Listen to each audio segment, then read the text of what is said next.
The city of Portland, Oregon is, like any city, much more than what it appears at first glance. Where many may see the beautiful views from the highest points, others see the lowest of the lows, hiding under the overpass.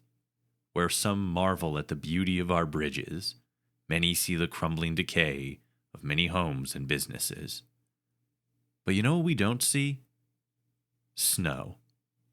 Located in the northwestern region of the United States, the city of Portland, Oregon was first christened in 1845, its name being chosen by way of a coin flip, and thus sharing a name with Portland, Maine.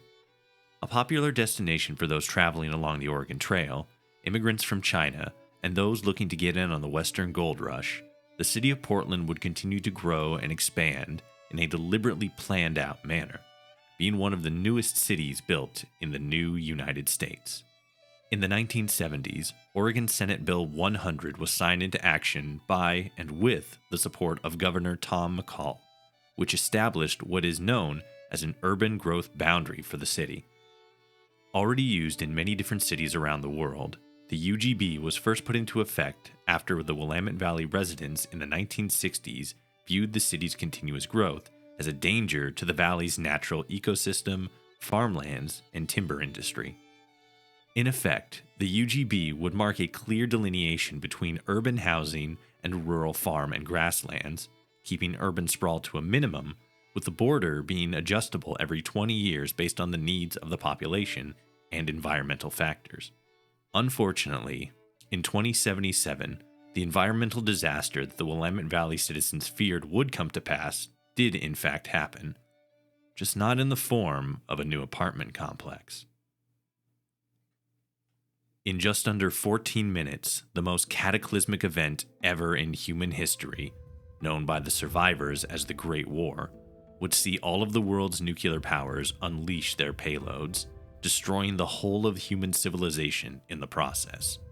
What would emerge from the ashes would be a new civilization, one driven by many of the same goals and ambitions as the old world.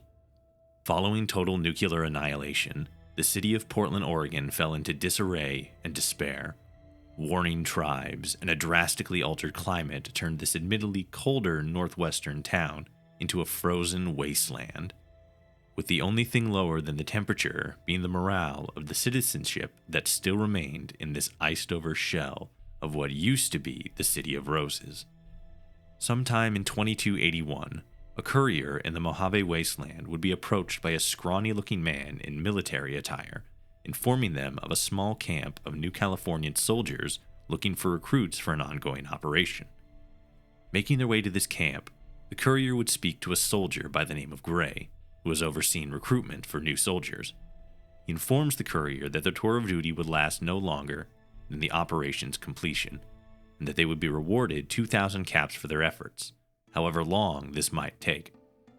Agreeing to the responsibilities and expectations of their new role, and being issued standard equipment, the courier hops in the back of the truck that will take them far north, away from the burning sands of New Vegas and towards the now frozen streets of Portland, otherwise known as...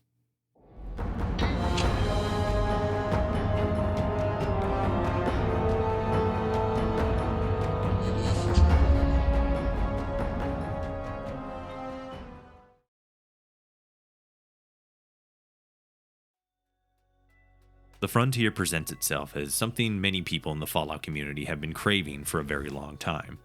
A darker and more serious tone to the game's settings, impactful dialogue choices that help to shape the story, and a wide open world as of yet unexplored in the mainline series, ripe for exploration and discovery.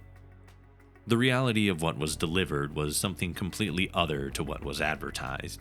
While many promises were fulfilled, such as functioning vehicles, new weapons and armor, massive plot lines, dozens upon dozens of quests, and an entirely new territory to explore, people were quick to realize that it all came with a catch. The quality of each of these elements quickly came into question, as the mod, which had originally been advertised as lore accurate, slid into lore friendly and then lore adjacent, before finally falling over the edge completely and becoming lore damaging. In a series where the adherence to lore, or at least lore adjacency, is so highly regarded, especially amongst the Fallout New Vegas community, the key quality of what was presented left far too many holes for the community to ignore, and, as a result, what was considered to be the apex of Fallout modding soon became its deepest black spot. So now, with a fresh perspective, let's look back and examine both the good and the bad of Fallout's darkest hour.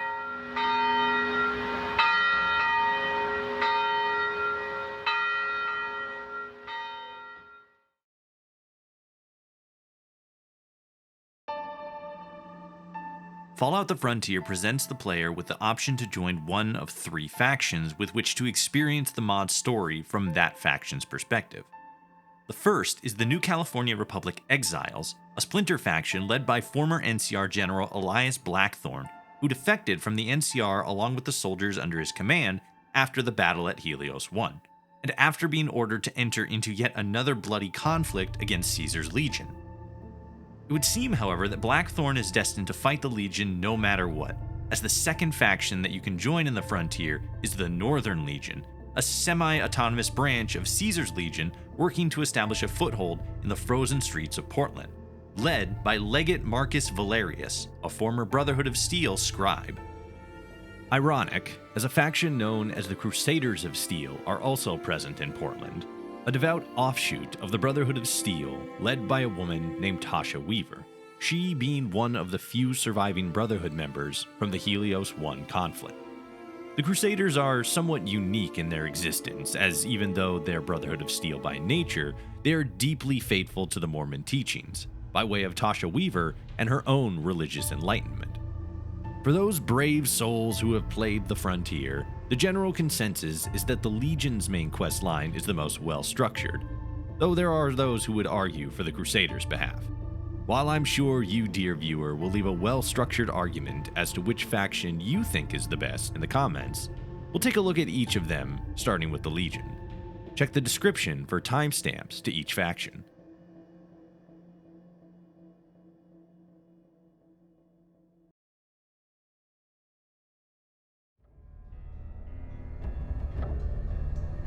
The story of the Northern Legion begins where all good stories do. Critically wounded on the Burnside Bridge in Portland, Oregon.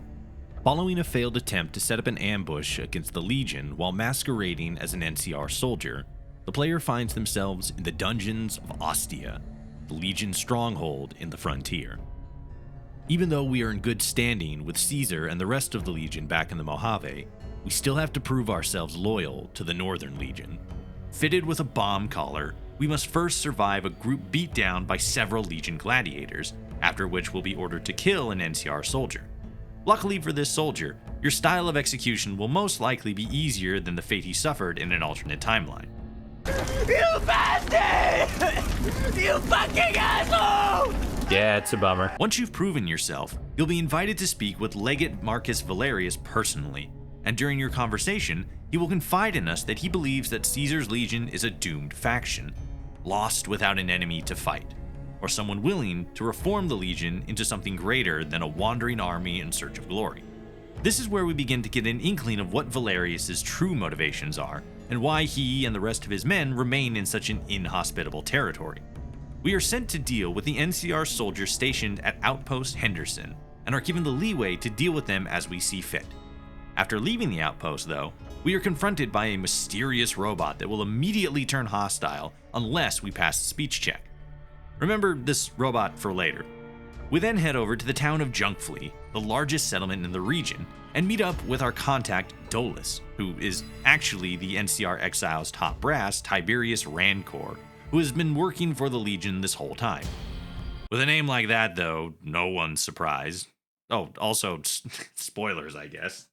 You're assigned to meet with the mayor of Junkfleet, Captain Jacqueline Monroe, an ambitious young woman whose goal is to help create partnerships with the other communities in Portland and establish a regional government in order to stabilize and re-civilize the Frontier.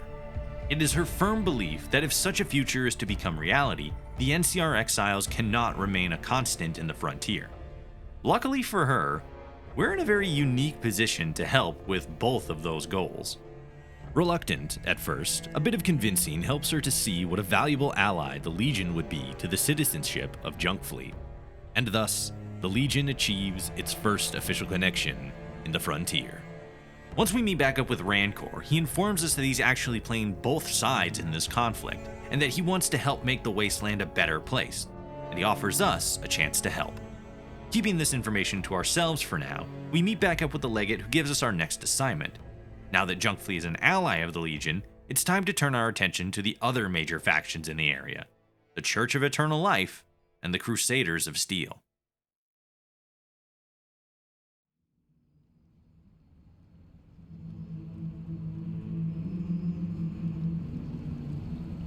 The Church of Eternal Life is a religious congregation that believes in the process of gaining immortality through exposure to radiation, and in the process of further mutation from human to ghoul to supermutant, they believe that they grow more powerful in their faith. To convince the Church to ally with the Legion, one of the higher-ranked priests asks us to locate 3 of their apostles and either collect their ledgers or bring them back to offer testimony on the Legion's behalf. Since we're trying to ally with the Church, we have to do a little bit more to sway the Apostles' opinion on the Legion. Taking down the Crusaders, on the other hand, is a bit more of an undertaking, as you'll have to infiltrate the organization by helping them with various quests, learn more about each member of the organization, and then you'll have to find clues and information that can lead towards discovering which link in this tightly woven chain to target in order to bring down the whole order. My editor just used footage of me killing everybody, didn't he? Yeah, that's also a viable option. However we choose to deal with the Crusaders, we will eventually meet back up with Rancor, and he will tell us that during a battle with the Scavs, a massive laser beam came down and ended a conflict between the NCR and the local Scaver population. The NCR responded in kind by locating the source of the attack, an orbital satellite called Archimedes 2, controlled by the Enclave. The space station was controlled by a man named Dr. Voss, who is the guy that sent that robot I mentioned before after us. We do get to see this whole plot line explored from the NCR's perspective once we play their campaign, which we will, unfortunately. During the conflict, however, Dr. Voss manages to escape the space station and is fled to a place called Prodigal Station. Rancor assigns us to retrieve a weapon in his possession called the Seafinder Prime, which controls the station's orbital laser cannon. Upon arriving at the station, we are greeted by a robot sheriff named Kobe, a protectorate of a part of Prodigal Station called Underland. By speaking with either the station's trader, Trader Smith, or co-overseer Ken, we learn that Dr. Voss has sealed himself in his personal bunker after escaping the Archimedes 2 space station, and that the only one with the key to access the bunker, Trapper Johnson, has been missing for quite some time. After a very long and convoluted series of events, we come to learn that Prodigal Station, or Underland, was both the location of a birthday party for Dr. Voss when he was a child, and also the location where he rebuilt several robots to create a family to replace his own broken one. I think. This mission gets real weird and real fucking confusing. Eventually, we confront Dr. Voss in his bunker, are given the option to take or destroy the Seafinder Prime, and upon leaving the station, we're met with the leader of the Legion Fumentari, Calidus Pracio? Pracio. Calidus, and are given the choice to hand the device over to the Legion or keep it for ourselves. Later on, Calidus gives us our next assignment, to hunt down and eliminate members of the Wolf Pack, the NCR's Special Operations Team. We are also instructed to kill another Fumentari named Nigel Sue, whom the NCR captured and are trying to extract information out of. This is probably one of the more uniquely built missions across the entire mod, as even though we are assigned to eliminate each member of the Wolf Pack, how we do so is up to us. For example, when going after Hotshot, we first have to speak to Corporal John, the guy that tipped us off about the NCR Exiles recruitment booth back in the Mojave. After revealing to him that we're alive after the NCR thought we had died, he is all too eager to help us with whatever it is we need, even if it's with arresting Hotshot or giving us the clothes off his back. Once inside, we locate Hotshot and have the option of either stealth killing him, hitting him with a grenade, or any of the classics. However, if we follow along the quest line, with a speech check, we can convince Corporal John to arrest Hotshot, and after a short scuffle, John will actually end up killing Hotshot for you. Alternatively, if we speak to Hotshot directly, another speech check will allow you to bring up his struggles with chems, and if we're skilled enough, we can give him Jet, which he will immediately proceed to overdose on in the middle of a military operation. Very classy. While none of the other targets have quite the same level of creative assassination styles to them, aside from AJ, all of the other quest-prompted deaths are carried out in a much more subtle manner. In a way, the mission is structured much more like a Hitman level than a Fallout quest. One part of this mission that really got me tilted though was that for some reason, Nigel Sue's audio while speaking to him was so impossibly quiet at times that I thought there was something wrong with my computer. Nope, that's just how the audio was balanced for some reason. Simple. I did the one thing the men under my command could not. Surrender. Who needs pockets when you have a hollow torso? That's not a joke, by the way. I actually do have a hollow torso. It's really useful. Going back to the Legate, you're confronted by Hardcase, the leader of the Wolfpack, and he's very mad that we kill all his friends. Understandably so. While there are multiple options for dealing with Hardcase in this situation, one of them is threatening him with AJ's safety in order to make him stand down. Earlier in the quest, we are able to either kill AJ or take her hostage as a slave for her brother Calidus. That's a whole thing. If we end up killing her, however, there's a bit of a loose string left hanging. You see, what the mod is trying to do here is have us speak in such a manner as to insinuate that we took AJ alive as a hostage, and are using her as a bargaining chip to get Hardcase to stand down, regardless of whether or not we actually did end up taking AJ alive. The problem, however, is if we didn't take AJ as a hostage during the mission, we just outright kill her, making it kind of obvious since we just sort of leave her body there.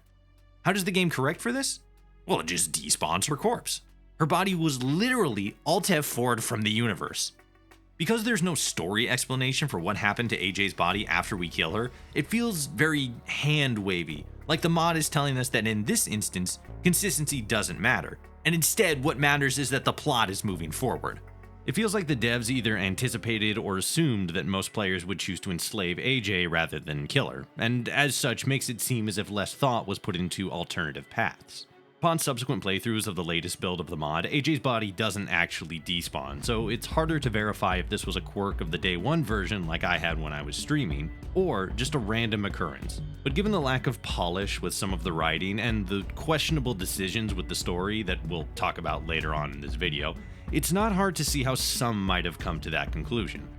After crucifying Hardcase real quick, the Legate will ask us to eliminate Rancor had we chosen to reject his offer to turn against the Legion, before we can begin the final march on the NCR in their HQ.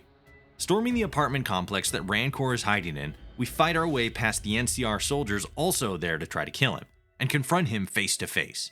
He tells us his backstory about how he lived on a farm with his wife and kids, his wife is assaulted by the Legion, Rancor is forced to join, blah blah blah blah blah, we shoot him in the face a lot, we did it. Congratulations, great success. You're now at the Legion's forward operating camp for your big final fight against the NCR, and all they're waiting on is your call to make the final stand in the frontier.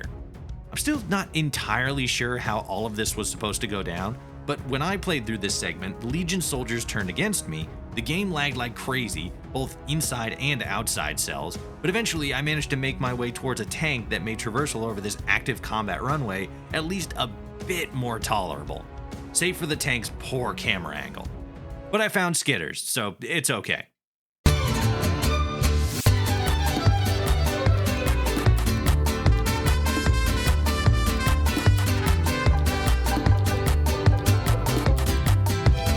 After making it down to the underground hangar, we come face to face with Elias Blackthorn, leader of the NCR exiles in the frontier.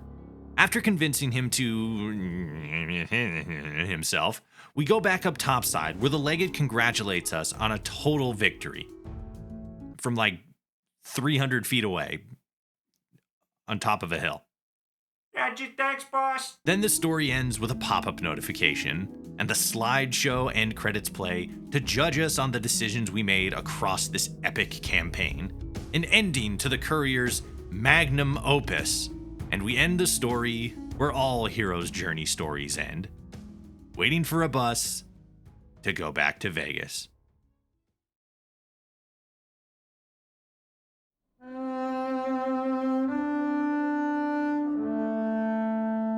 Functionally, the missions that we carry out as a member of the Legion are very tightly focused. No mission feels like busy work or has us doing things that don't in some way advance the Legion's position in the frontier.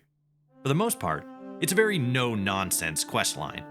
That being said though, it does come across as much more thematically shallow than the NCR or Crusader quests. In actuality, what this questline is supposed to be about is Tiberius Rancor and his mission to betray the Legion in order to take control of the Seafinder and use it to bring down both the NCR and the Legion. The problem with that is, if we don't side with Rancor, the plot falls very flat very quickly. While the quest where you have to do a Hitman-style assassination on all of the members of the Wolfpack, or when we have to track down the lost members of the Church of Eternal Life in order to convince them to support the Legion, were all pretty unique and interesting, and thematically fit with what sort of operation the Legion would carry out, the momentum more or less ends after that if we didn't side with Rancor. Following an incredibly out-of-place mission in Prodigal Station, if we choose to remain loyal to the Legion, we are sent to assassinate Rancor before being thrust into the very chaotic, very FPS-killing final battle between the Legion and the NCR on the tarmac of Camp Phoenix, where the only thing we know for sure is that we have no fucking idea what is happening or where we're going. Outside of maybe Starfield and Skyrim, final confrontations in Bethesda creation games have always been very simplistic. The final confrontation with Legate Lanius in Fallout New Vegas famously can be completed with a high enough speech check. Because, of course, the most bloodthirsty man this side of the Colorado would be convinced to turn around and go home because dude said so. Getting back to the shallow thematical elements of this Legion questline though, one of the biggest missed opportunities that this mod leaves out has to do with the kind of Legion we're working for. Unlike Caesar's Legion, the Northern Legion, led by Legate Marcus Valerius, has embraced many more progressive policies in order to both grow and quickly adapt to the harshness of the frontier. For starters, instead of conquering every tribe they see through total warfare, the Northern Legion will actively secure new members from the local population, offering these recruits food and shelter in exchange for their military service. While it is unknown if these new members are ever allowed to actually leave the Legion, when faced with the realities of life wandering the frozen streets of Portland, would they even want to? Would you, faced with so many dangers, choose morality and go it alone in the cold? Or sit at the campfire with people whose ultimate goal is conquest, slavery, and brutality? This Legion also holds knowledge and creativity in high regards, to an extent, as we see quote-unquote scribes amongst their ranks, whose role is the advancement of the Legion's technological prowess. They utilized advanced armor and weaponry, advanced medical technologies, and even promote arts and culture within their numbers. Just outside of the walls of Ostia, we can find a legionary named Animus, watching over a group of other Legion members, a musician in need of a specific musical sampling, a poet with writer's block, and an artist who needs help displaying his war totems. While, yes, all of these works do have their own brutalist and macabre twist on them, this is still the Legion. It shows that creativity and cultural inspiration can and does exist within the Legion's identity. The biggest aspect, however, that sets the Northern Legion apart from Caesar's Legion has to do with who they allow to serve in their army. Whereas further south, only men could serve in the military, here in the north, women rule the roost. Aside from a handful of women being given roles as educators and medical attendants, one woman specifically was granted an unnamed rank, but one that holds great importance as her duties include the safe and reliable transportation of slaves. Operating out of the City Liner outpost, Delilah was approached by Legate Valerius following her departure from the Sundown Syndicate in order to help advance the views of women in the Legion, an opportunity Delilah has taken quite a shine to, stating that despite assassination attempts and all the glares of some members of the Legion, she sees her position as being something that can help to benefit every woman in the Legion, and by extent, the Legion as a whole. These elements, the artists, the doctors, scientists, trailblazers, the potential for a greater cultural identity for the Legion, really puts front and center what this questline could have been. Instead of just being the basic paint-by-numbers Legion formula of infiltration, subterfuge, and conquest, the story of the Northern Legion could have dug deep into the cultural struggles that realistically the Legion would face. Relevancy. Up until this point, Caesar's Legion remained as powerful as they have been through complete domination on the battlefield, and the enigmatic leader that the faction takes its name from. Outside of that, however, there's nothing really that sets the Legion apart from other raiding tribes aside from organization and numbers. They follow the word of Caesar, but what aside from hatred of the NCR does Caesar teach his disciples? Nothing about art, faith, justice, love, culture, nothing outside of war and conquest. When his teachings do touch on these subjects, such as the cult of Mars, for example, it's all about the goal of furthering the drive for battle and bloodlust. Without an enemy, the Legion has no identity. And without an identity, there is no Legion. The Northern Legion could have been our opportunity to explore these new ideas, this identity that Legate Valerius is experimenting with, what the Legion could have been beyond Caesar. However, ironically, because of the existence of the NCR on the frontier, we didn't have this opportunity. Instead, we just go right back to the same old song and dance. Legion versus NCR, the bear and the bull. Because when it comes to the Wasteland's two greatest forces, war truly never changes. And there is no one in the frontier that knows this more than Tasha Weaver, leader of the Crusaders of Steel, and for someone whom the war never truly ended.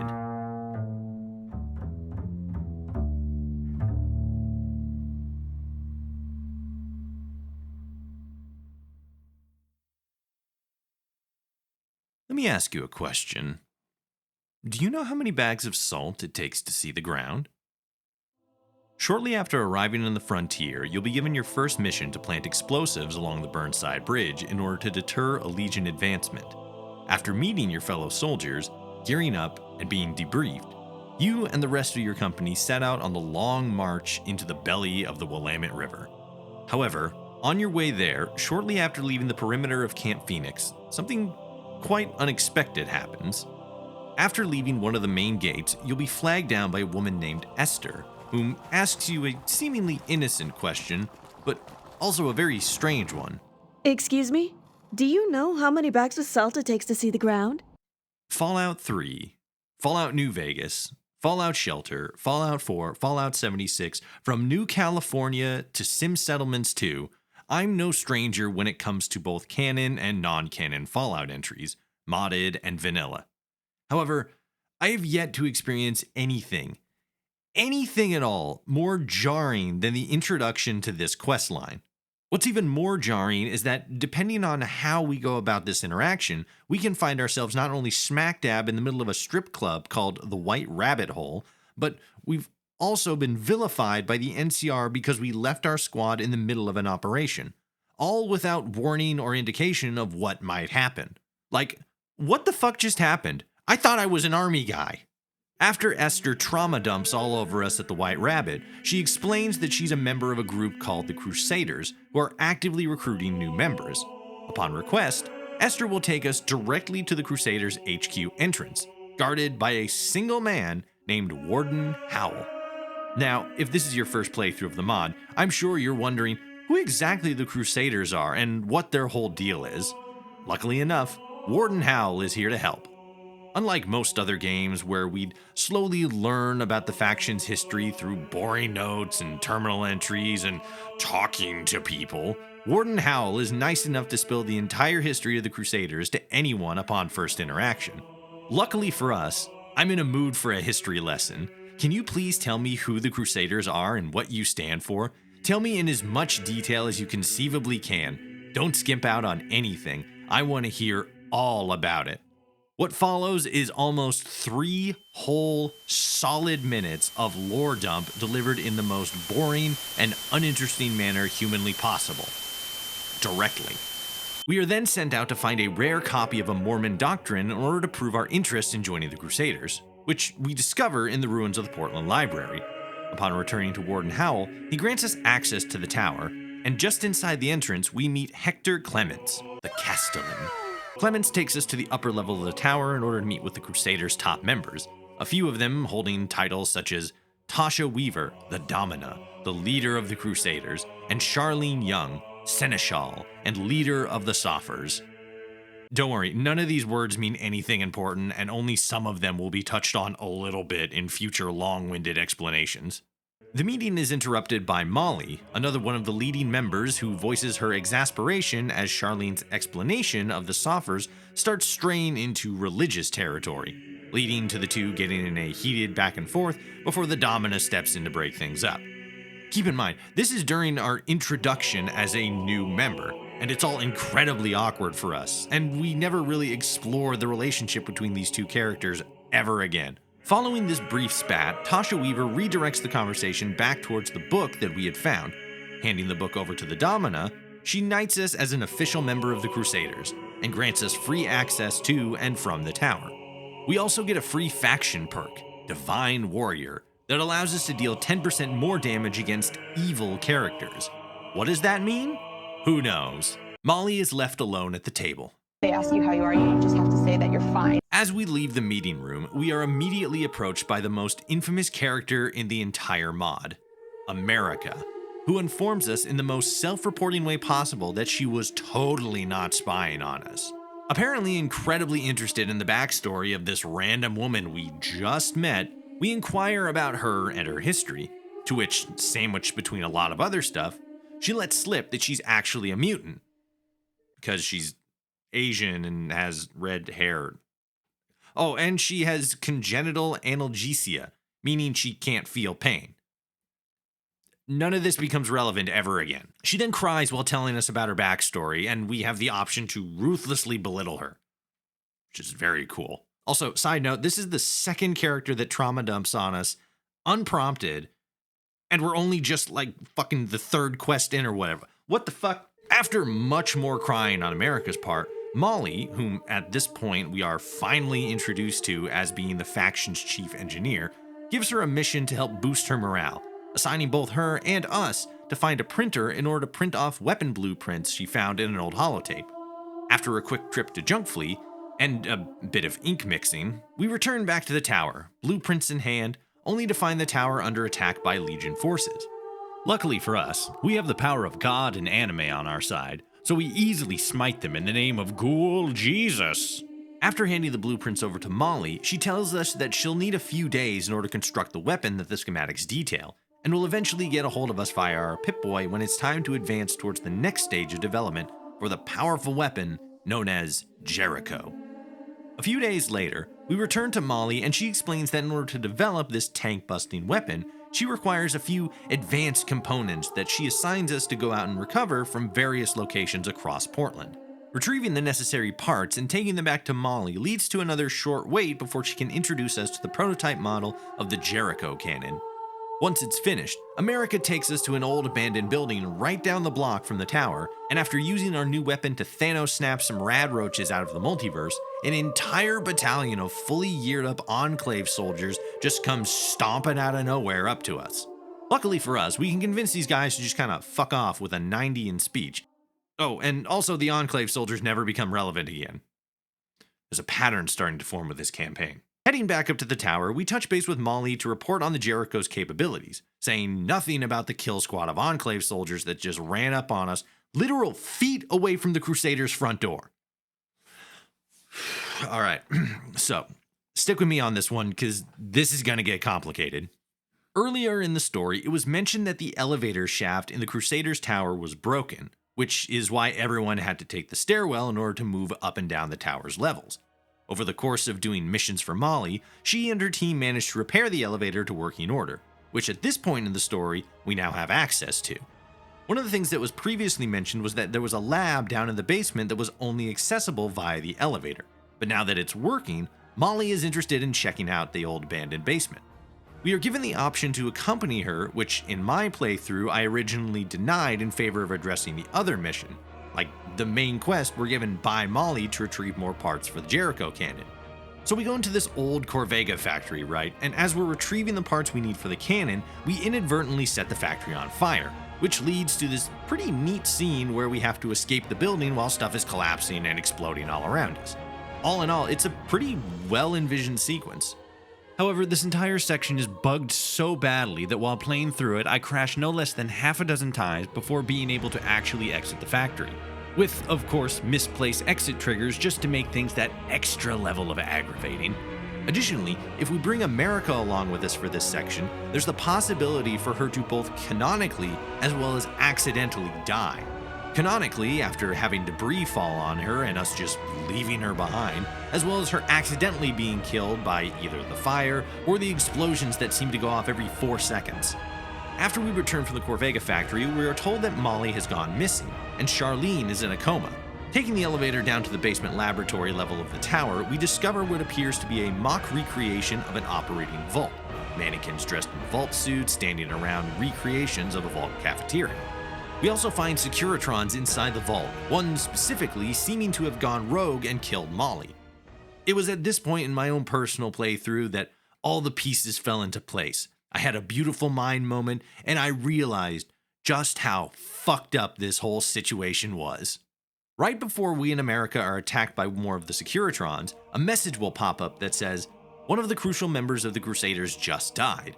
Domina will no longer be open to negotiations about resolving the conflict with the NCR peacefully.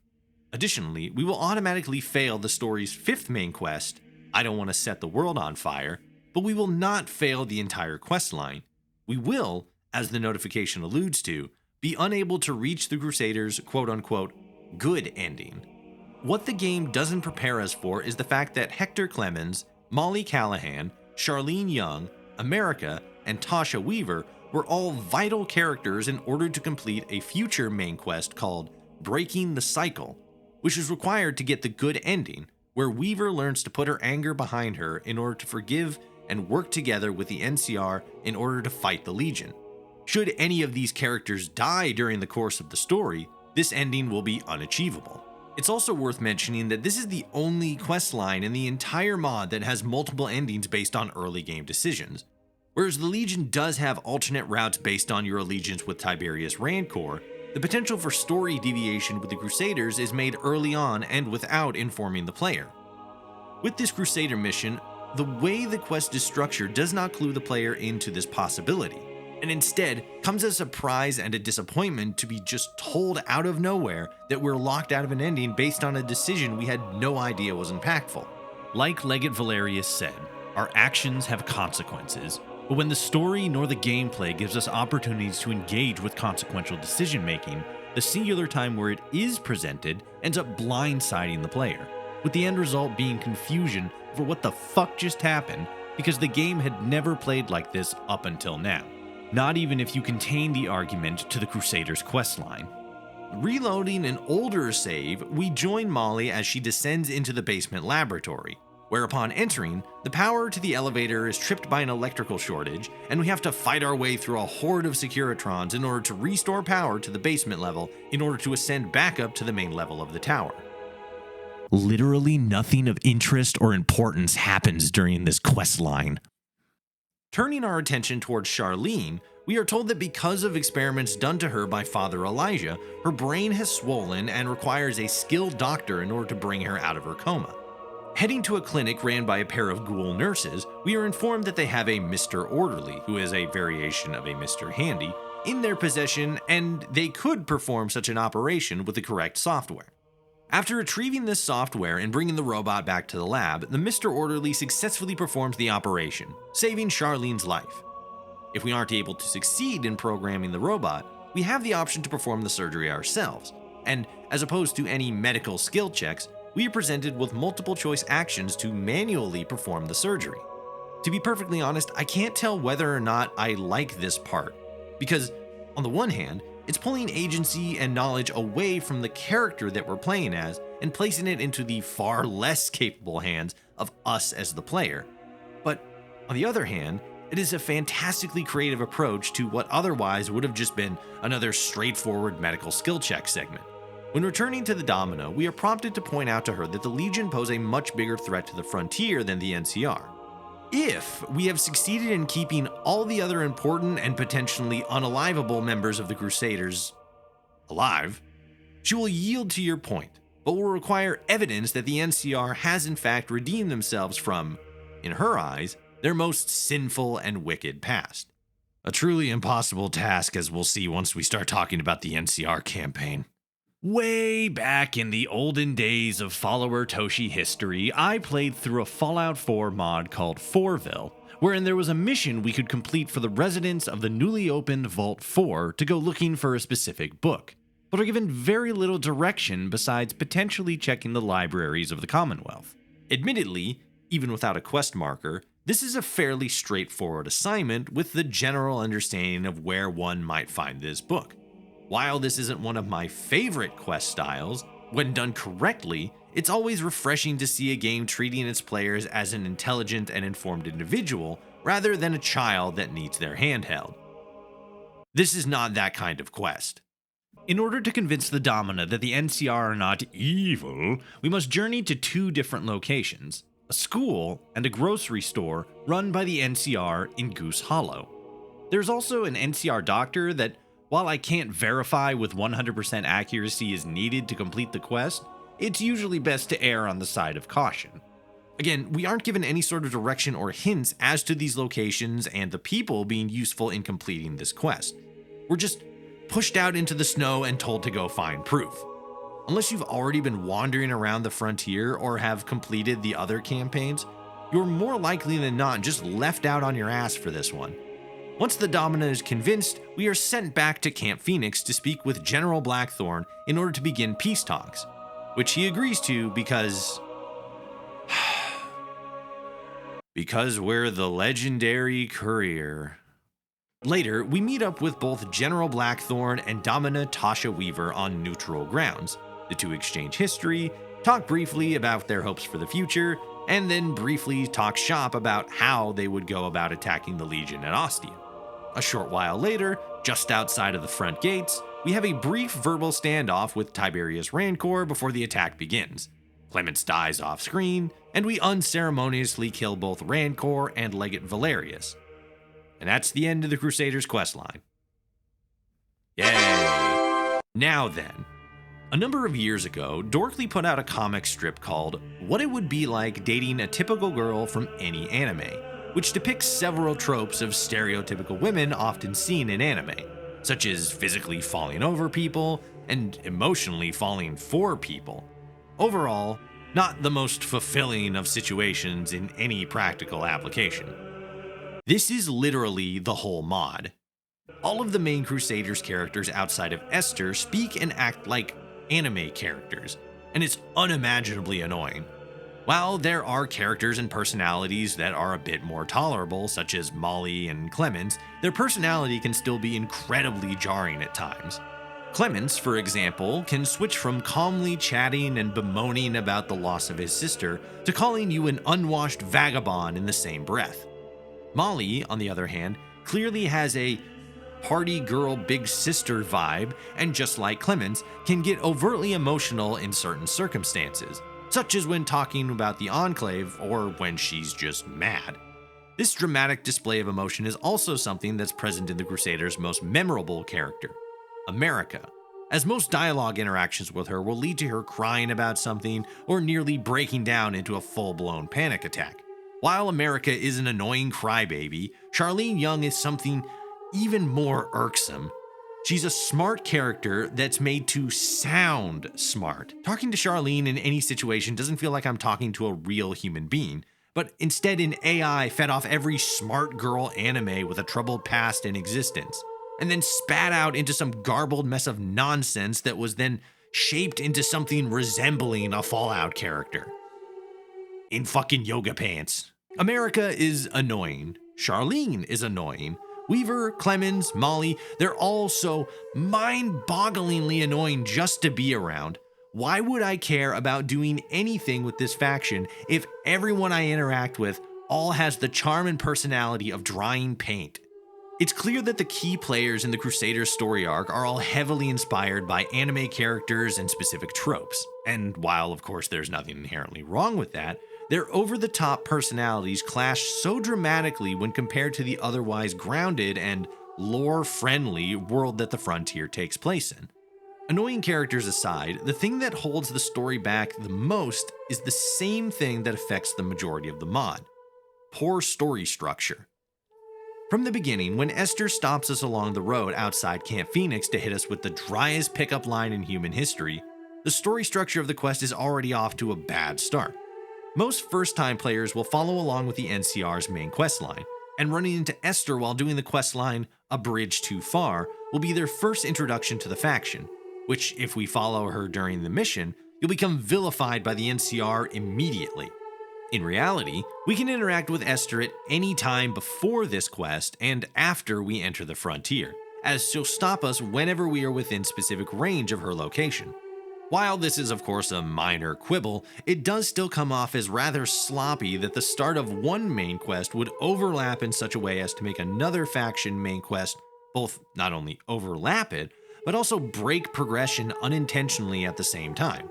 As I talked about during the recap, this isn't the only time that odd, hyper-specific quest progression can cause the player to unintentionally ruin a playthrough, as after a certain point in the story, the Crusaders will have gotten the tower's elevator working again, allowing Molly to access the basement and explore what's inside. In retrospect, besides this quest only existing to put Molly in a life-threatening situation, because apparently she never leaves the tower, this mission does absolutely nothing to advance the already bare bones and slap-together plot that the Crusaders has. I feel that everything that can be said about this quest has already been said, but it's important to highlight just how strange this sequence is because, in my mind anyway, it stands out as the embodiment of many of the other strange technical decisions that the mod makes. What really threw me off upon revisiting this questline was what specifically you're tasked with doing in order to complete the story, or rather lack thereof. While playing through the Legion, the story follows that of Marcus Valerius as he attempts to spread the Legion's influence over the frontier, and reform the Legion into something that will prove to be more stable and long-lasting compared to his allies back in the Mojave. In the NCR Exiles questline, it's the story of General Blackthorn attempting to resurrect a superweapon in order to take down what he sees as an oppressive regime within the NCR. While following the Crusaders campaign, the hyper-religious faction, your main objective is to build a big gun, but then also destroy the NCR and the Legion, but maybe make friends with the NCR? Yeah. As we talked about before, in order to give America something to do to make her feel useful, Molly tasks us both with collecting ink for a printer, in order to print off a blueprint for an old superweapon known as the Jericho Cannon. Once we get to the halfway point in the questline, we will have succeeded in building this weapon. However, it holds little to no influence or relevancy over the rest of the story, and instead, we dramatically shift to focusing on destroying the NCR and the Legion, unless we're able to keep all the main characters alive at this point, and we can prove that the NCR are better than they used to be. I guess. Think of it this way. In the Legion questline, a legionary named Longinus sends the player on a side quest to retrieve the Spear of Destiny, a recreation of the mystical Spear of Destiny from the Bible, the one that pierced the side of Jesus during the crucifixion. The reason given is that it could prove to be a useful tool both offensively, but also to help with morale. The Crusaders, as explained multiple times across the mod, are a religious faction based on the Mormon faith and the Brotherhood's ideology. The Church of Eternal Life is a minor faction in the game that holds enough influence in the frontier that the Legion deemed it vital enough to their end goal to either destroy or ally with them. The religious representation of the cult of Mars has been expanded somewhat with the introduction of a character named Moloch, the hype man of the state religion of the Legion. Ghoul Jesus is literally a character in this mod. One would imagine that the procurement or religious conversion or cooperation with these groups would be the Crusaders' primary goal, gaining the faith and support of the territory before working to rebuild the infrastructure of society, as the Domina claimed to be one of their primary goals. All that is to say that this religious faction sure doesn't do a whole lot of religious stuff in the mod, nor do they ask us to do any. Like I said, that mission to retrieve the spear that stabbed Jesus was given to us by the Roman cosplayers, instead of the Knights Templar cosplayers. On the flip side, there were quite a few interesting things that this questline did on a technical level that we didn't really see implemented in any other mission, or at least not done as well. One such example is the mission we carry out of the Corvega factory while collecting parts for the Jericho Cannon. where the factory's ancient electrical system catches fire and the whole building just goes up in flames. While all of this is just a bit of fancy, impermanent set work that's still bugged to hell and back and filled with bullshit explosions, it's a pretty neat sequence when you visualize it in a conceptual manner. Moments like this, however, are dramatically few and far between in the Crusaders questline, and while the basic ideas that the Crusaders put forth about faith and its ability to change people is an interesting one, the story does little to nothing with any of the elements that make the faction unique and interesting, and instead boils it all down to make big weapon, maybe? The Crusaders may be a garbled mess of bland and annoying writing, sloppy quest design, and lackluster storytelling, but it is at least wholly original and explores new ideas within the universe's source material. The same, unfortunately, cannot be said about the mod's central story, the one that the other two factions hinge upon, the NCR Exiles.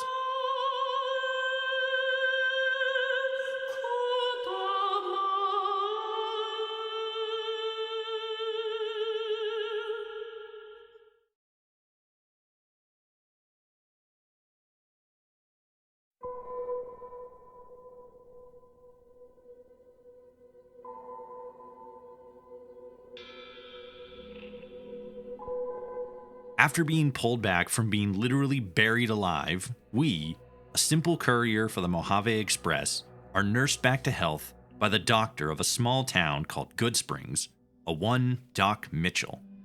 After leaving the good doctor's home, we as the player are presented with the option to automatically level our character in order to fast-track the start of the Frontier story, as well as a quick start build with related perks depending on what build we choose.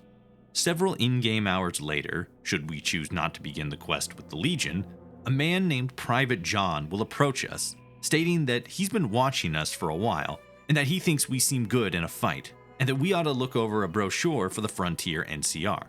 We'll just pretend I was doing something a little more grandiose than standing in the New Vegas sun for 6 hours. Seemingly pressed for time, Private John hurries off, insisting that all the information we need is in the brochure.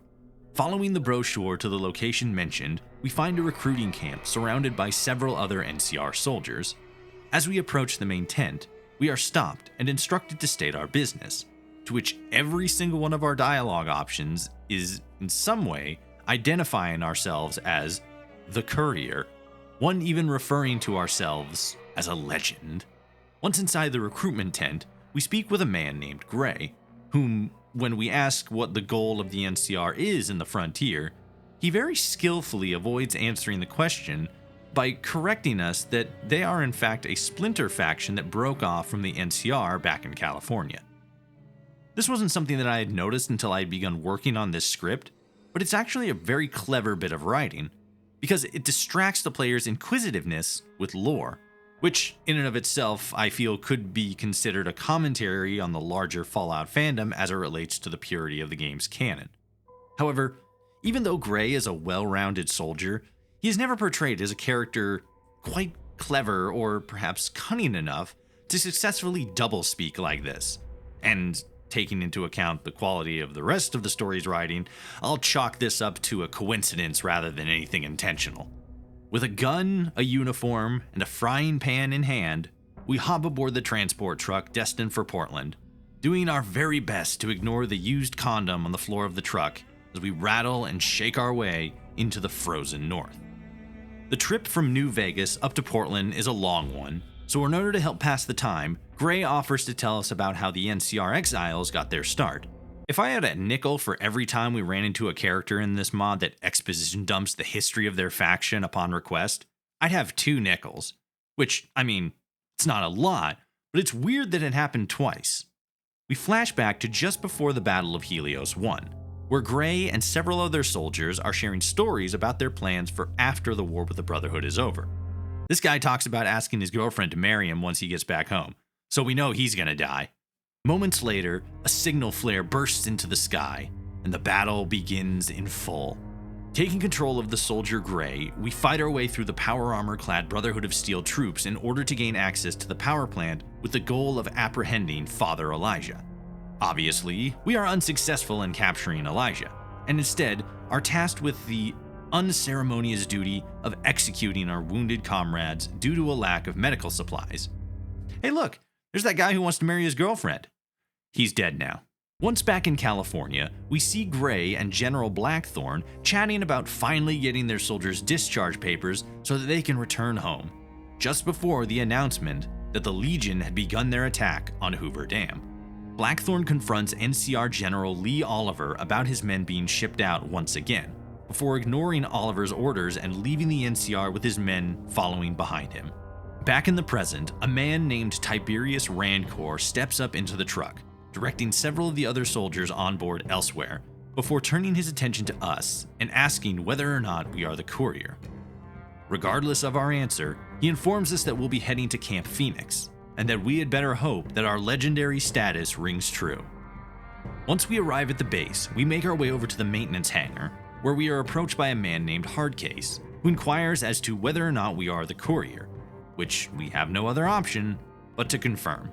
Keep in mind that this is like the third or fourth time in the last 30 minutes that we've either been asked to or identified as the courier. I'm not just, filling out word space here. This is how the quest was written. This is technically still the first mission. After getting paid by the man behind him for the apparent bet that he made on our identity, Hardcase introduced himself as the leader of Wolfpack, which we'll later find out is the Exile Special Forces unit which is sent on exceptionally critical missions.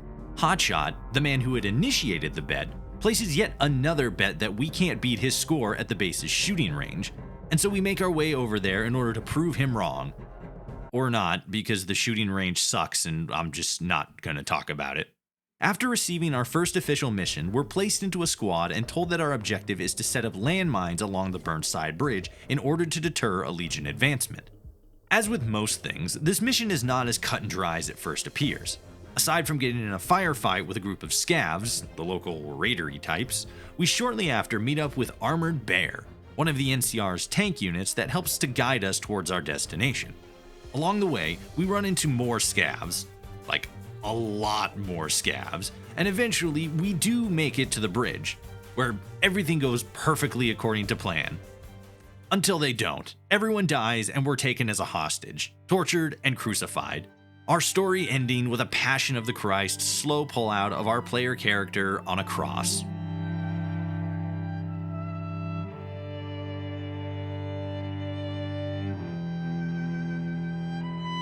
Just kidding, Wolfpack's coming to save us. No! God, please, no! No!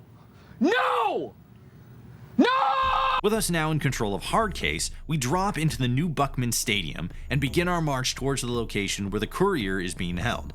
Along the way, we utilize something that the game refers to as vertibird support, which is more or less targeted RTS functions like being able to launch napalm strikes and calling in additional NCR soldiers to help in the fight. After fighting our way through our second hallway of enemies and as many quests, we reach the courier and evacuate them to a nearby location before loading them onto a vertibird to make our escape. During the evacuation, however, the vertibird with most of Wolfpack on is shot down, and both us as Hardcase, as well as Hotshot, who are on board with the courier, descend from the ship to help rescue their comrades, but quickly discover that AJ is the only survivor, and that the Legion is quickly closing in. The two men make their final stand, protecting their fallen comrade until eventually joining them as just one more victim of the ruthlessness of the Legion and the brutality of the frontier. Going into Act 2, I forgot to mention that the NCR quest is broken up into 5 acts. Because we as the courier wake up in the Camp Phoenix hospital after having been at death's doorstep, and are assigned by General Blackthorn to recover the bodies of Wolfpack from the location they died at. Upon returning them to NCR custody, save for AJ who was taken captive by the Legion, we later attend the memorial service, and along with the major players in the NCR Exiles rank, we pay our final respects to the Wolfpack. Shortly after the funeral, we meet up with Blackthorn again, and he leads us down into a secret underground hangar below the base in order to show us the reason that the NCR are in the frontier at all, and what Blackthorn believes will be the instrument to turn the tides in the battle in their favor against the Legion. It's the Marvel's Avengers helicarrier from the hit 2012 movie Marvel's Avenger Movie. Blackthorn explains that his ultimate goal is to get the Liberator back into working condition and then use it to destroy the Legion forces in the frontier before flying it back to California, park it right outside of President Kimball's front door, and demand his resignation, all as a form of peaceful protest. If this idea sounds dumb to you, that's okay. It is. We are also introduced to Wei, who is literally the most insufferable character ever to exist, and I don't want to talk about him ever again. Mercifully, we don't have to spend too much time with him or the Liberator, as one of the comm officers runs up to inform us of a massive oncoming attack against the base. Not by the Legion, but by the local scavs in armored vehicles. After being debriefed on the situation at hand, we meet up with the tank unit we've been assigned to, and we roll on out with us in control of the mounted machine gun. After arriving at our staging location, the Scav forces arrive in a scene literally straight out of Mad Max Fury Road, and we begin yet another lengthy hallway of enemies, this time in car form. Standing before the final wave of Scav forces, we rev our engines, steady our aim, and prepare for one last clash, before we are interrupted by the literal light of God, which comes crashing down to smite everyone and everything around us. Everyone important survives this. Back at the base, Blackthorn theorizes that the Enclave are the only ones capable of deploying such a massive superweapon, because this is, of course, Hideo Kojima level writing. A few moments later, we're driving a dune buggy over the broken highway in order to get closer to an Enclave outpost stationed on the other side of the canal. Once we arrive, Badger, the NCR soldier that came with us in the buggy, theorizes that the outpost may be used as a communication with the Archimedes 2 space station that was the result of the laser attack from before. I don't remember how they know about the space station, but trust me when I say that it literally doesn't matter. It doesn't matter. Get to the next part of the video. During our assault on the Enclave outpost, we're attacked by Dr. Voss, the Enclave scientist in charge of the space station, who escapes back into space. Taking the information and resources we gathered from the outpost, we return to the base and devise a way to make it up to the space station. But before we can get there, we need a power source, so we go to the local trading town of Junkfleet. Oh, and Gray also pulls us into the bar to cry about being a soldier, and that triggers another war flashback mission, but once again, it literally doesn't matter to the rest of the story. At all. You can skip to the next part here. Down in the slums of Junkfleet, we're given a lead that a drunkard named Carl might know where to find a usable power core. Once we free him from Legion slavery and get him all liquored up, he tells us that we can find a new power core with either a group of eccentric hunters outside Portland or with the Church of Eternal Life. After obtaining the power core, we return back to the base, where Blackthorn has assembled an elite team that will be accompanying us into space in order to destroy the Enclave station. All but like 3 of them die. After the team recreates the runway scene from Armageddon, we make our way to the space station, where 2 people die just straight away. All of the light and sound happens at the same time, and then another person dies. None of them were important. Mustang turns into one of those freaks from the Lonesome Road DLC, marked Men, because he was without the helmet. Read that little gem straight off the wiki. Honestly, a lot of the stuff right after getting onto the space station doesn't really matter. It only really matters once we get to this long hallway, because that's when we both realize that this whole thing is just one big Dead Space ripoff, and it's also where we start the first nightmare hallucination this mod will throw at us. As this kaiju battle takes place in the background, let's take a moment to reflect and revisit what's going on and how exactly we ended up here. First we joined the military, then we got crucified, we're in space now, and now we're having a nightmare battle with the manifestation of our inner demons or whatever. At some point, the fun has to start, and the copy-paste nonsense has to end. Right? Nope. Upon regaining consciousness, we immediately wish that we hadn't, as we find ourselves in an almost shot-for-shot remake of the introduction of Wilhelm Strauss from Wolfenstein: The New Order. From the wall-crushing scene to the torture scene. After blowing a hole in the wall and ending up floating in space, and then crawl our way back onto the ship to continue slogging our way through the waves upon waves of enemies this game just loves to throw at us. It's great. As a side note, it might seem as if I'm blowing through a lot of the game here, and while that's true, We're literally just moving from one shooting gallery to another on this space station, and it really isn't all that important or interesting. Perhaps, though, the only noteworthy thing to mention is that at one point, after we save our fellow crewmate Rogue, a notification pops up that says, "Rouge will remember this." I think that this is used for a scene that happens later in the story, but I can't be 100% sure because I'm pretty sure that Rouge dies. Or maybe she doesn't. But I'm not going back again to check. Fuck that shit. For the time being, though, our crewmate Badger, yeah, I also don't remember who he is. Just kidding, he's the guy who had the idea to drive the buggy over the highway. Comes back as a zombie super soldier or something, sans Undertale, but we have 100% in speech, so we just blow him up because of our massive riz. Eventually, we meet up with a scientist named Edmund, who informs us that the one actually in control of the station is a rogue AI named Argus, and that if we want to save the station, we have to figure out how to shut it down. This is all literally just system shock, just to get you guys up to speed. I kind of felt like things were ramping up for Dr. Voss to be our final boss here on the ship. Then again, this quest is all over the place anyway, so I'm not surprised that this one section has 3 major antagonists we have to face because one isn't interesting enough to stand on their own.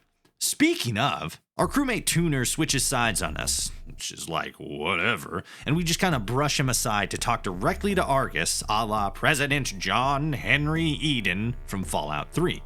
And he goes on this whole big long monologue about he's going to use this chemical that was developed on the station called Agent Rust. That's what made Mustang turn into one of those freaks from Lonesome Road because he was without helmet. With plans to use it to fertilize Earth's soil, but due to its high corrosive nature, the only creatures that could survive are these giant insect creatures we ran into earlier. After he's done reciting his whole r/I'm 14 and this is deep psychobabble about humans being bad, he drops us down a level and we finally get to do the one thing that every Fallout player loves to do in any Fallout game, utilize the game's push and pull mechanics. That's what we get to do. The computer's dead now. After Officer Parks, another crewmate, talks about how great we are and explodes himself in order for us to be able to make it off the station alive, we chase after Dr. Voss as he escapes the ship on a Vertishuttle, the all-powerful Euclid Seafinder Prime in his possession. We don't get the satisfaction of killing Voss after all the shit he put us through, though, as in a cosmic stroke of luck, a massive asteroid comes out of nowhere and atomizes his ship while we're engaging in an epic space combat battle. So that's cool. Later on, we learn that the Seafinder somehow survived not only this impact, but also re-entered into Earth's orbit. Don't ask me how, because just like with the rest of this mod, nothing brought up will ever matter to the story again. Once we land back on Earth, there's still a whole nother act! We get back to what we were originally sent here to do. Fight dorks in sportswear.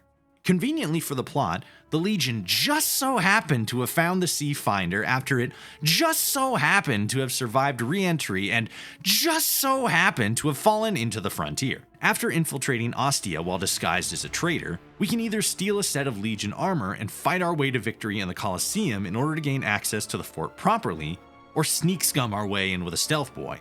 Once we make it to Legate Valerius' office, he notices us instantly, and we chit-chat for a second about how soy the NCR is and how based the Legion is.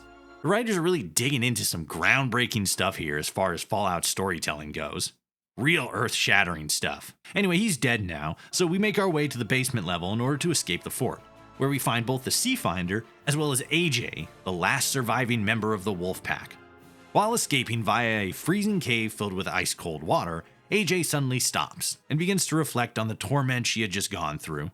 That's about all I'm going to say on that. Needless to say, the writing of this quest specifically handles the topic of SA with about the same level of grace and tact as your drunk uncle when politics come up at the Thanksgiving dinner. For what it's worth, AJ can be convinced against giving up and staying in the frozen cave, and the two of us can both leave the cave together.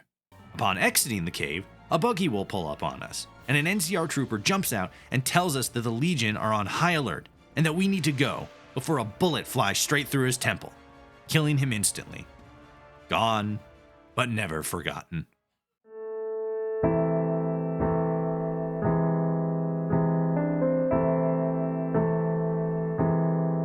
After we get AJ back to base safely, we're informed that Nigel Sue, the Northern Legion's Fumentari, and the guy that attacked us back on the bridge, has taken up leadership of the Legion forces following Valerius' death. and taking him out is our next mission. Tracking his location to the Lloyd Center, we delve into its depths and discover the hidden Vault 9 below the pre-war shopping mall.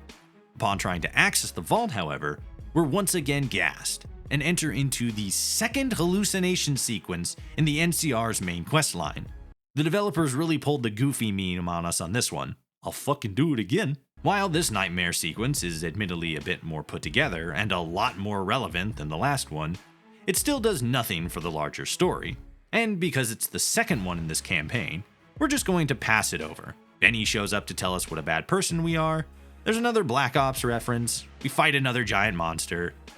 Nothing we haven't seen before. After waking up from our hallucination, we make it out of the Lloyd Center, where AJ takes us into custody, somehow already aware that we were drugged by the Legion's mind-altering gas. Once back at the NCR base, we've passed our medical exam, and Blackthorn informs us that Gray admitted to being the Legion spy known as Dolus that had been feeding the Legion information the entire campaign, despite the fact that Gray was with us when we got gassed with hallucinogenic agents. And Tiberius Rancor is literally the most double agent name in history. Anyway, Gray's dead now. We knew him so well.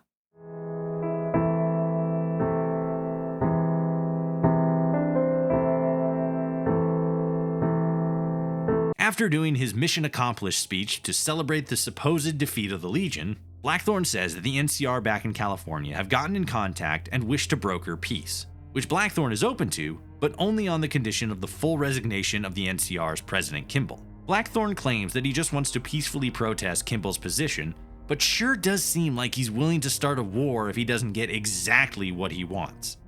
Oh, and we're second in command now, I guess. This section is actually another bit of what I can only read as unintentionally good writing, as Blackthorn says that we don't really have to do anything other than act as a symbol for the NCR exiles to follow, which, ironically, runs counterproductive to the overarching contrary story of New Vegas and the problem that arises when we turn men into symbols. Is this actually commentary on modern-day politics and how we deify public servants into literal history-shaping entities with godlike predetermination working for clandestine organizations? No, stupid, it's just shit writing. None of that is important right now, though, because we're going on a quick side mission to kill the Crusaders at a missile silo right now, fighting against the enforcement droids from RoboCop in this Metal Gear 1 style base.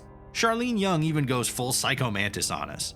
Disciple of Hideo Kojima, everyone. After defeating Tasha Weaver and deciding whether or not to launch the nuke, and if so, where, just like Lonesome Road, Rancor does an about-face and launches the nuke himself to locations unknown. While making our way back to Camp Phoenix, we are intercepted by NCR troops back in California, sent by Congress to assassinate us in retaliation for the nuke that Rancor just launched, which struck Sacramento. Man, if only Congress and the military moved that fast in real life. That thing launched like 5 seconds ago. We're in Sacramento now. Once we save Blackthorn from the underground bunker that just got bullseyed by an MK-17 nuclear fusion bomb, a vertibird shows up out of the clear blue sky that's totally 1000% not a trap. Turns out it was a trap, and now Blackthorn's dead. We knew him so well.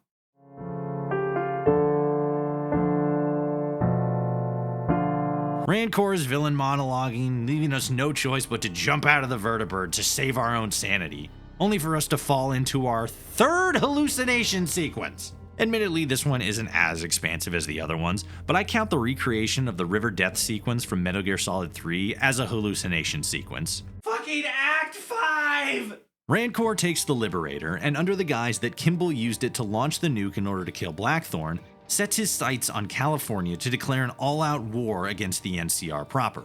After we make our way onto the Liberator, we manage to convince a few sorry souls to join up against Rancor's bullshit, and enter into what feels like shooting gallery number 315. Eventually, we run into these robot guys that try to talk to us, and it turns out that they're actually that guy from back on the space station that sacrificed himself to stop the self-destruct sequence, his mind fused with the neural network that controls the robots. I don't remember his name, and we never talk to him again. Rancor gets so pissy that he's losing that he blows up the Liberator, and then we play a game of Caravan in the crash site. Or we mech fight. Both are just as stupid. After the final confrontation, we fly away in a vertibird, throw the Sea Finder away, and the credits roll. Kind of.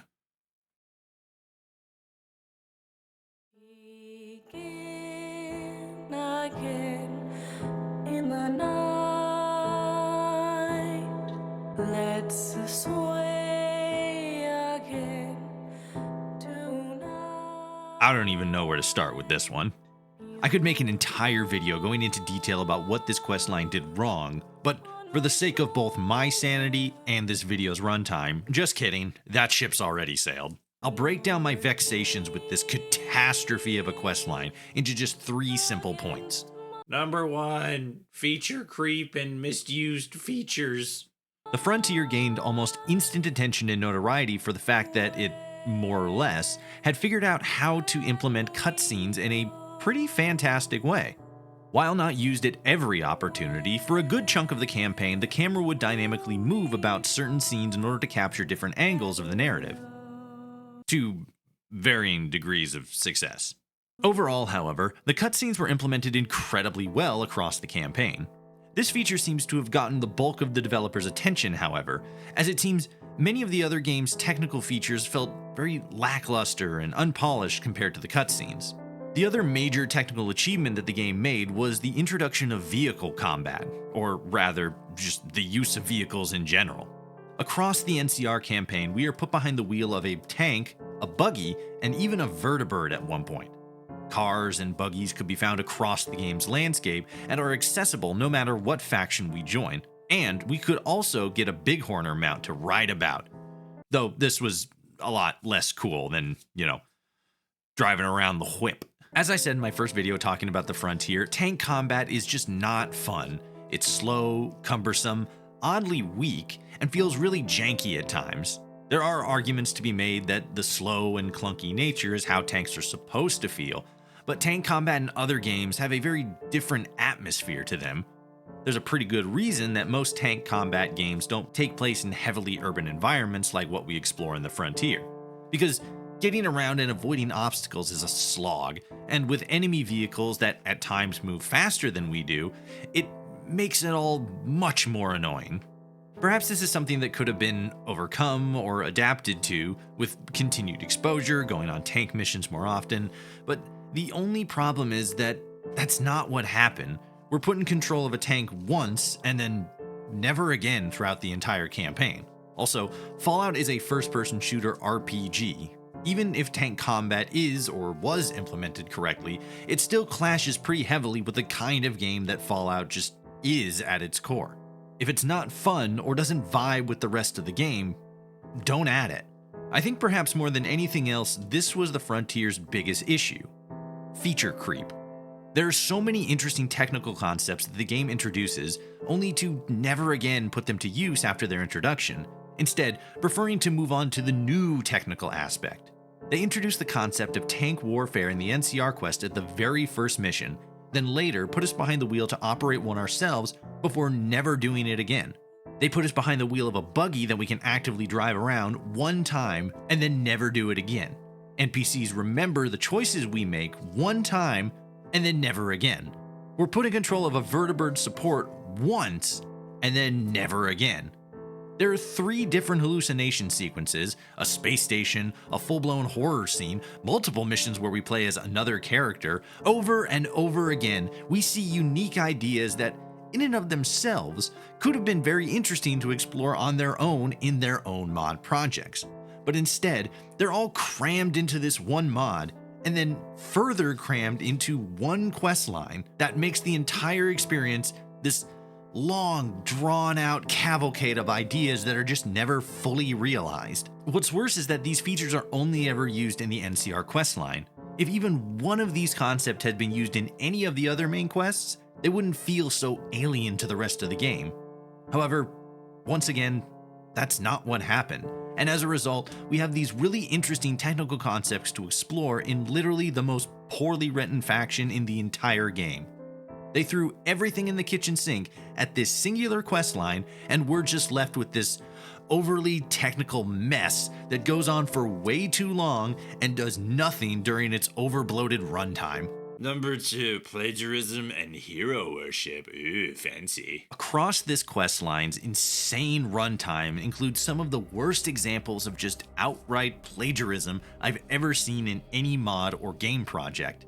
with some of these scenes being lifted shot for shot from other games, like that Wolfenstein scene.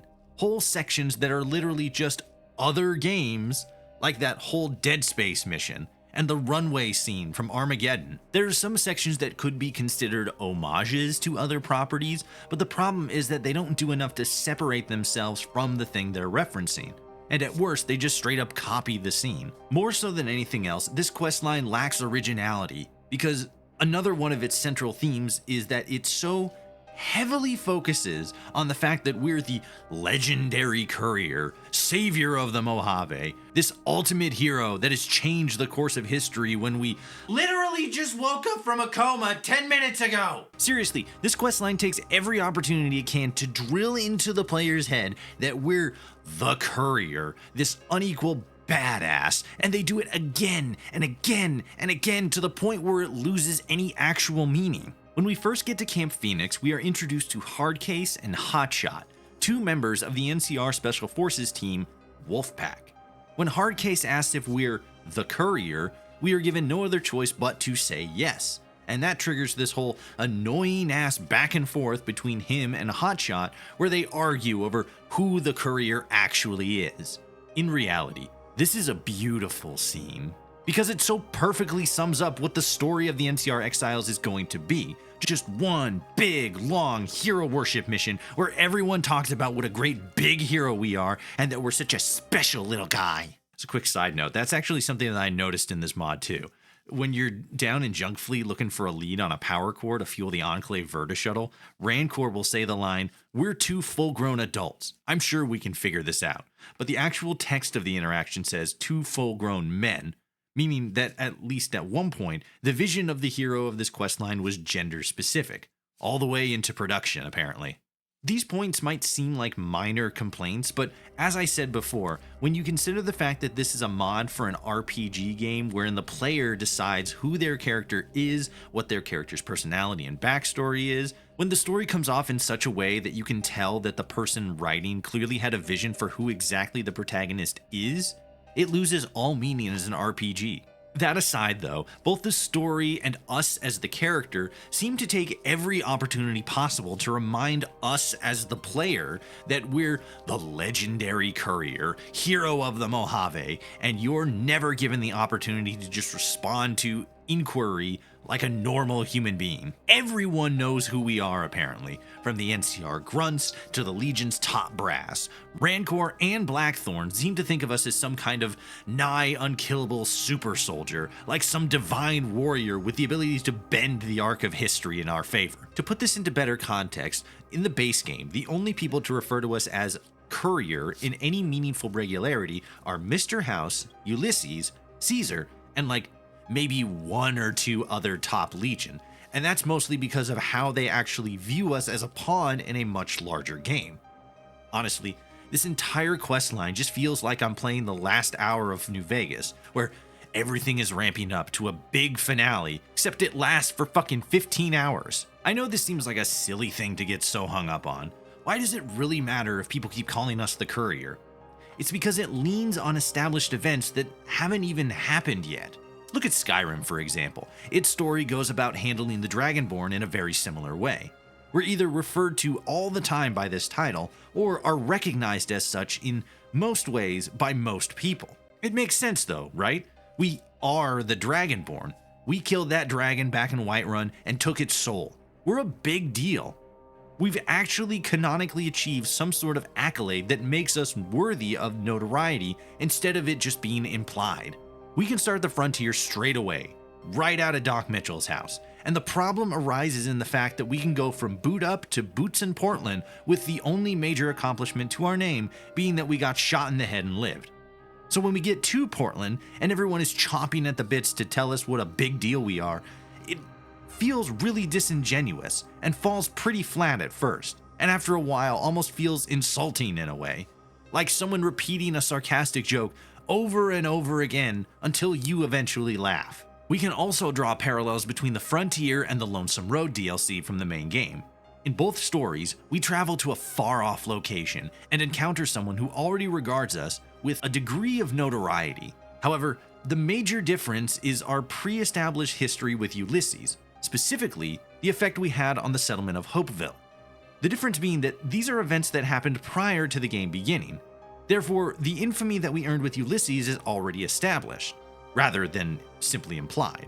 It's frustrating because had the events of the frontier not been accessible until after a certain point of the game, such as first arriving in New Vegas, then all of the hero worship would have felt much more earned instead of feeling so belabored and forced. It would even make sense locationally, as the NCR Exiles recruitment camp is just a stone's throw away from the Strip. Number 3, disconnected writing.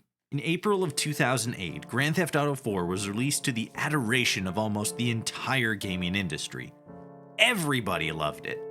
The game centered around the character of Niko Bellic, a man traumatized by war back in his home country, and seeking a better, more peaceful life in America.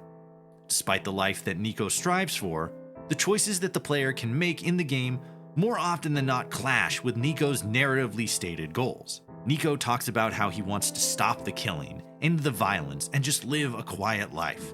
But then we as the character can go on a 3-day-long murder spree where we potshot cops from 3-story buildings. While not the first video game to do so, Grand Theft Auto 4 stands as a prime example of a concept known as ludonarrative dissonance, which is effectively when the choices made by the player don't match up with the narrative goals of the character they're playing. This same concept can be perfectly ascribed to the NCR campaign. Many parts of the story attempt to paint the courier in a negative, morally compromised light, pushing the idea of guilt and remorse for the deaths of seemingly countless people over the course of our campaign, and even prior. After we're captured by the Legion following the failed mission at the Burnside Bridge, Legate Valerius pretty explicitly says to us as the player, not the character, us with the controller or the keyboard in our hands, that our actions have consequences, and yet we aren't presented with many opportunities to actually put this concept to the test. This makes the narrative that we as the courier are this morally compromised, shade of gray character because the result of our actions keep getting other people killed. Our inaction led to the death of Wolfpack, the death of seemingly dozens of soldiers following our rescue, of our crewmates on board the Archimedes II, and a bunch of NCR soldiers in California before Rancor launches the nuke. The thing is that we're never presented with the option to choose when faced in these situations. The story just keeps pulling fast ones on us, tricking us into thinking that we have any control over the outcome, only to set us down this track that only leads to one singular outcome, ascribing choices and characteristics on the character that we ourselves created. Perhaps my character is a pacifist that's never killed anybody. Maybe I'm a psychopathic cannibal that never feels remorse for anything. It's pretty rude for the game to tell my character how they should feel after you don't present me with any actual choices on our consequence-heavy story. I get that this is a big expectation for any video game, let alone a fan-made mod project for a 15-year-old game that no one plays anymore. But because of the fact that it's such a massive undertaking to create something like this, maybe don't tee it up to be that in the first place if you're not even going to deliver on your own ideas. As a bit of a side tangent, but also mostly related to the disconnected nature of the writing, something I found myself asking was why across the entire game, not just the NCR quest, why did it feel so disconnected and alien to the core game? Specifically with the Crusaders quest line, right? The story just kind of feels like it's meandering in a general direction and not really telling any kind of story. And when I say story, I mean meaning or point, not just an A to B character arc. In Dead Money, Christine lets go of her desire for revenge. Dean lets go of his past, and we as the player are presented with the chance to let go of the casino's gold in order to escape Father Elijah's trap to seal us inside the vault. Or not if you're crafty. While this sort of wandering storyline is present in pretty much every quest, it's most prevalent in the NCR storyline. We start the game as a soldier on a tour of duty. Then we get kidnapped. Then saved. Then a fucking Avengers airship comes into the story. Then we're in a tank battle. Then we're in space. Then we come back down to Earth to launch nukes. We goof around on the airship a little bit. The mech fight happens after it crashes. It's so fucking stupid and all over the place. It doesn't even know what it wants to be, or even what it was in the first place.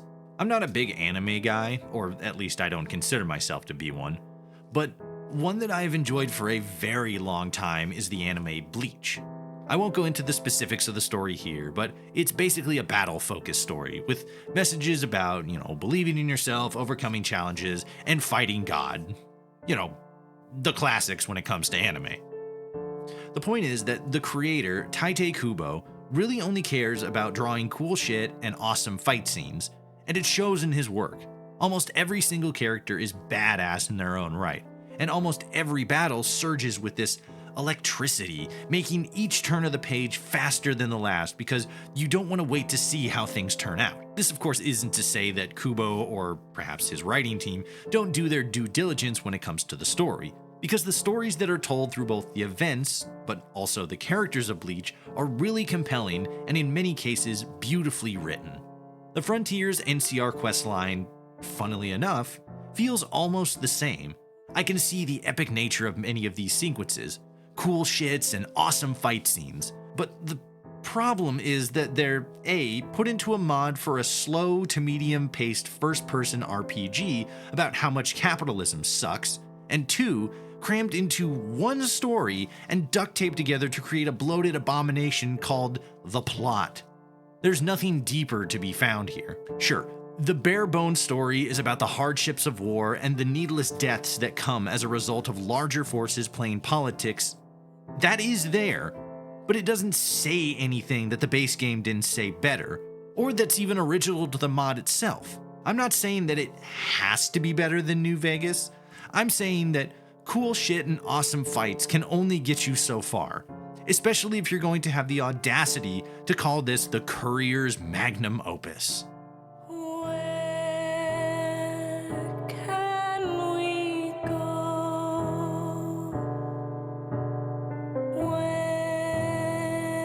When will we find that we know to let go? Begin again tonight.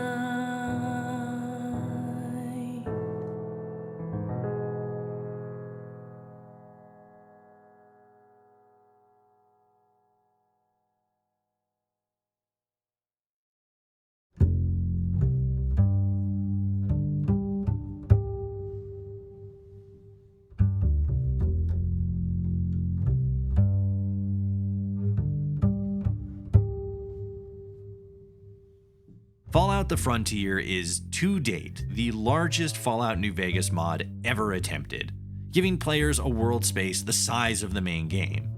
30 main missions in total, some 200-odd side quests, 10 different companions, technical innovations to the New Vegas engine that truly stand out as remarkable feats of modding engineering. The Frontier has hours of content for players to explore and experience, and in many cases, there are genuine moments of humor, quality writing, and sound gameplay design. One piece of writing that I can point to as a good example is, ironically, and hear me out, the Trochili questline. While the fact that their asset-ripped, strung-out nympho lizards is glaring, to say the least, their story arc is a compelling one. While down in their tunnel system, you'll meet the Trochili queen Juno, who, amidst all her intoxicated attempts at flirting, explains to you that due to their cold-blooded nature, her species can't survive for long periods of time above ground due to the freezing temperatures. We'll just pretend that Tarna in the Goose Hollow Apothecary doesn't exist for a minute, all right? Let's just wipe that from our memories. God, I wish I could. In order to keep their home warm, they've been using a generator deeper down to act as a heat source, and recently, it blew up.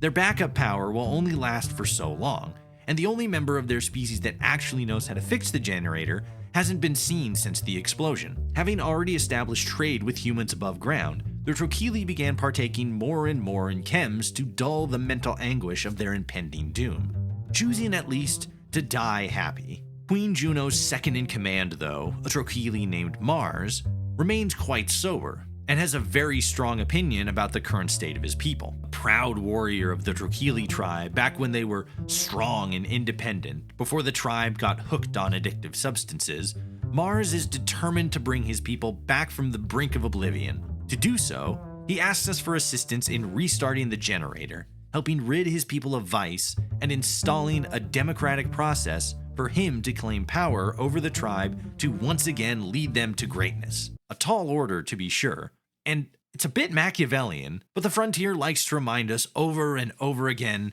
that we're not a good person. So thematically it fits. In a nutshell, this is a really interesting and compelling story. A story of people faced with almost certain death, choosing instead to lose themselves and die happy than struggle against what they see as impending doom. Driven down this path by a leader that was meant to help keep them safe and prosperous. One brave soul willing to take up arms against fate and pull his people back from oblivion. At the end of the day, though, this quest, in and of itself, perfectly encapsulates the Frontier experience.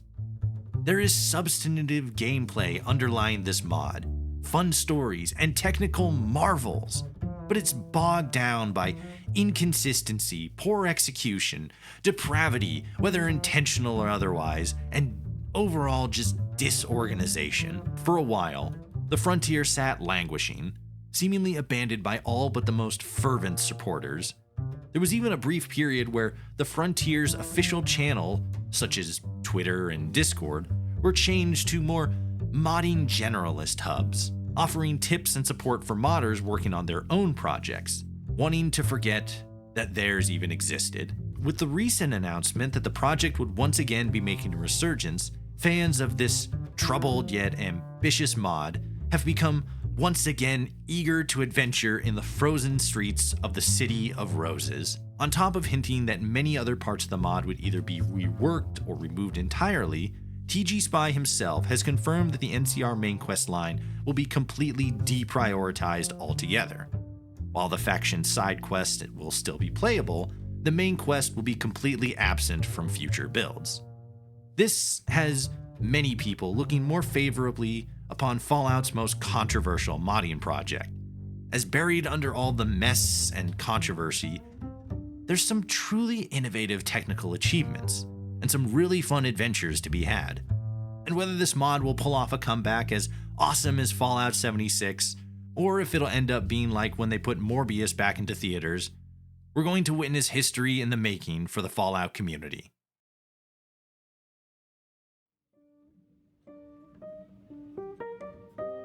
Fallout: The Frontier is far from a good mod in terms of its writing, but what it does offer is truly the apotheosis of the New Vegas modding community. The lewdness, the ham-fisted references, the love and passion that went into this project. And even though they stumbled along the way, they created something truly unique. Something crude, brash, but unequivocally New Vegas. Speaking as a Portland native, I can point to a few things that the mod got right about my hometown, but many that it got wrong or perhaps otherwise didn't fully realize. However, for all its quirks, there is one aspect of Portland that they captured perfectly, an ethos rooted deep into the Portland spirit. They kept Portland weird.